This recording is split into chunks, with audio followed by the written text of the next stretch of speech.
ഹരേ കൃഷ്ണ. ശ്രീ മഹാവിഷ്ണുവിൻ്റെ ദശാവതാരത്തിലെ 4ാമത്തെ അവതാരമാണ് നരസിംഹാവതാരം. ആ അവതാര കഥ ഇങ്ങനെയാണ്. വിഷ്ണുവിൻ്റെ ശത്രുവായിരുന്നു ഹിരണ്യകശിപു. അയാൾ വിഷ്ണു ഭക്തന്മാരെയെല്ലാം തേടിപ്പിടിച്ച് പീഡിപ്പിച്ചു കൊണ്ടേയിരുന്നു. അങ്ങനെയിരിക്കെ അയാൾക്ക് പ്രഹ്ലാദൻ എന്നൊരു പുത്രൻ ജനിച്ചു. ജനിച്ച അന്നു മുതലേ അവൻ വിഷ്ണു ഭക്തനായിരുന്നു. അവനെ വിഷ്ണു വിരുദ്ധനാക്കാൻ ഹിരണ്യകശിപു പഠിച്ച പണി 18 പയറ്റി നോക്കി.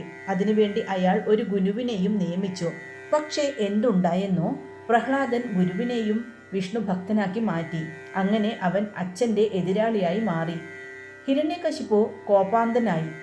പ്രഹ്ലാദനെ പീഡിപ്പിക്കാൻ അയാൾ മതയാനകളെ ഏർപ്പാടാക്കി. പക്ഷേ പ്രഹ്ലാദനു മുമ്പിൽ അവർ ശാന്തശീലരായി.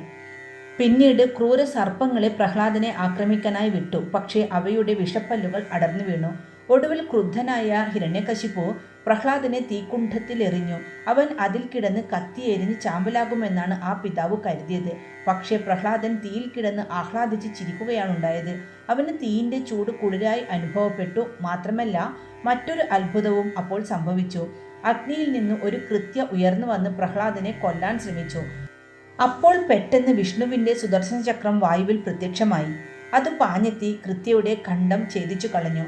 അത് കണ്ട് കലിതുള്ളിയ ഹിരണ്യകശിപു അട്ടഹസിച്ചു.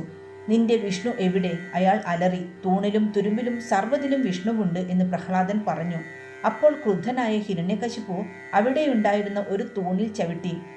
ചവിട്ടിൻ്റെ ശക്തി കൊണ്ട് അത് പിളർന്നു. ഉടനെ അതിനുള്ളിൽ നിന്ന് ഉഗ്രരൂപിയായ നരസിംഹമൂർത്തി പുറത്തു വന്നു.